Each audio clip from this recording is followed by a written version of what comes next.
a philosopher is not a fixed identity.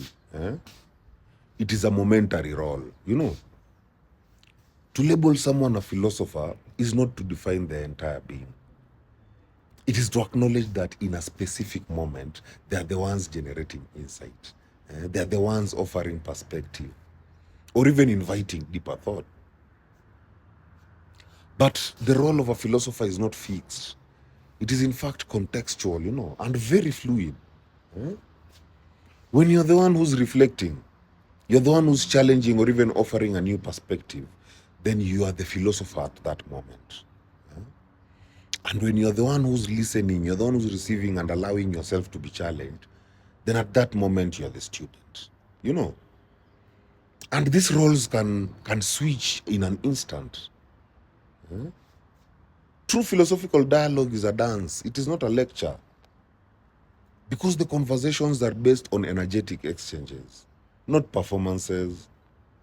Unlike in traditional structure, the teacher, student, expert, novice, knowledge flows one way. But in a philosophical conversation, the flow is non-linear. One moment you're unpacking a complex truth, the next your own beliefs are being reshaped by a question or even a counter idea. So the conversation itself is what becomes the philosopher. And then the participants are just vessels, alternating between giving and receiving, creating a dynamic of offloading and downloading.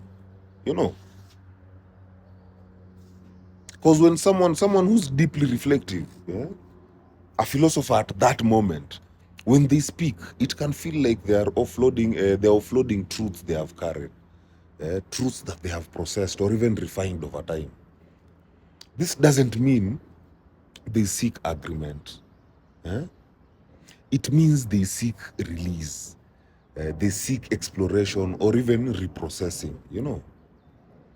The speaker uses now the conversation as an information dustbin, a sacred space to unload layered truths, paradoxes, realizations, and even observations. The listener, on the other hand, becomes the information hub, not passively absorbing, but also receiving, filtering, and reorganizing what's heard into their own evolving worldview. This exchange is not about who's smarter. It is about who is speaking from reflection and who is available enough to listen. And that's where the role of self-awareness comes in. Because a truly meaningful philosophical exchange requires humility to know when to receive. It requires clarity to know when to speak, and requires awareness to know that both are equally powerful. This is why even in a conversation between two thinkers, one is always the philosopher in the moment, not by identity, but by function. A philosophical conversation is not about performing intelligence. It is not about being the one who knows. It is about being present enough to know when you are the mirror, when you are the messenger, or even when you are the message. So in every deep dialogue, don't rush to be the philosopher. Don't resist being the student. Just follow the truth. Let it lead. Let it land. Let it teach you. Both ways. My people, heal. Heal.